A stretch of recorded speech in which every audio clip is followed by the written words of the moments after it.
হাই everyone, পোনপ্ৰথমে মোৰ চেনেললৈ সকলোকে স্বাগতম জনাইছোঁ আৰু সকলোকে আজি গণেশ চতুৰ্থীৰ গণেশ পূজাৰ শুভেচ্ছা জনাইছোঁ। আমি এতিয়া আহিছোঁ গণেশ মন্দিৰলৈ। কাহিলীপাৰাৰ গণেশ মন্দিৰটোতে আহিছোঁ আমি আজি। এই গণেশ মন্দিৰটো গণেশগুৰি গণেশ মন্দিৰটো যে দেখাইছিলোঁ যে সেইটোত গ'লোঁ, কিন্তু বহুত ভিৰ সেইটোত মানে সোমাব নোৱাৰিলোঁ। সেইকাৰণে আমি আহিছোঁ এই কাহিলীপাৰা মানে গণেশ টাৰ্ণিঙৰ গণেশ মন্দিৰত। এইটো হৈছে শ্ৰী গণপতি গণেশ মন্দিৰ। আমি এতিয়া এইটো মন্দিৰত আহিছোঁ। ইয়াতে ধুনীয়া নাম পৰিৱেশন হৈ আছে, নামৰ দুটা দলে গাই আছে সৰস্বতীটো। তাৰপিছত আমি অলপমান চাকি ধূপ লৈ আহিলোঁ, চাকি ধূপ এতিয়া জ্বলাম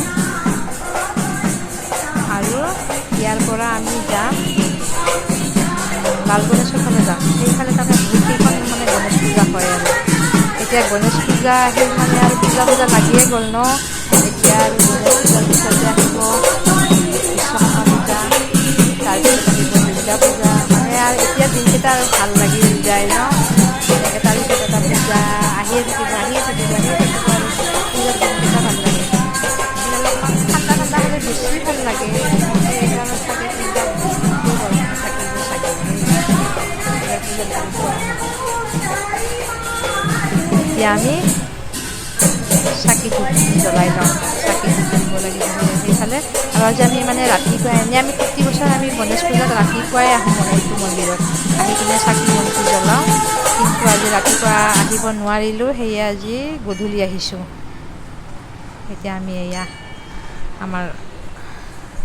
মোৰ মানুহজনে মানে আৰু পূজাত থালিখন লৈ আছে। এতিয়া আমি চাকি ধূপখিনি জ্বলাই লওঁ প্ৰথমতে, তাৰ পৰা আৰু এটা এটা মন্দিৰ গৈ থাকিম আৰু এতিয়া আমি লাল গণেশৰ ফালে গৈ আছোঁ। এইখন হৈছে ৰাস্তাতে পালোঁ আৰু এখন গণেশ পূজা। এইখন হৈছে লাল গণেশৰ গণেশ পূজা। ইয়াতে সেৱা চেৱা কৰি লওঁ। ইয়াতে মানে সেয়াও খুৱাইছে, কলাও খুৱাইছে। এতিয়া আমি মানে ইয়াতে চাকি বন্তি জ্বলাই লাইন ধৰিব আহিছোঁ। ইয়াতে আমি এতিয়া লাইনত বহি আছোঁ আৰু মানে খাবৰ কাৰণে। আজি আৰু মানে পূজাতে খাই যাম আৰু ক'ত আৰু ঘৰত গৈ বনাই থাকিম এই ৰাতি। গতিকে আৰু পূজাতে খাই যাম আৰু এইখন পূজা বহুত ধুনীয়া হয়, মানে একদম বহুত ডাঙৰকৈ পাতে আৰু পেণ্ডেলটো। এতিয়া মানে আৰু দুৰ্গা পূজাৰ এটা ফিল আহিয়ে গৈছে আৰু আজিকালি গণেশ পূজাটো বহুত ডাঙৰকৈ হয়। এতিয়া মানে আজি ওলাই যে আহিছোঁ, এতিয়া দুৰ্গা পূজাই লাগিছে, গণেশ পূজা যেন লাগাই নাই, ইমান ডাঙৰকৈ হৈছে। আৰু গাড়ী পাৰ্কিং কৰিব নোৱাৰি, গাড়ী ক'ৰবাত পাৰ্কিং কৰিব লাগে আৰু আহিব লাগে বহুত দূৰ খোজকাঢ়ি। আমাৰ গাড়ী ক'ৰবাতে থৈছে।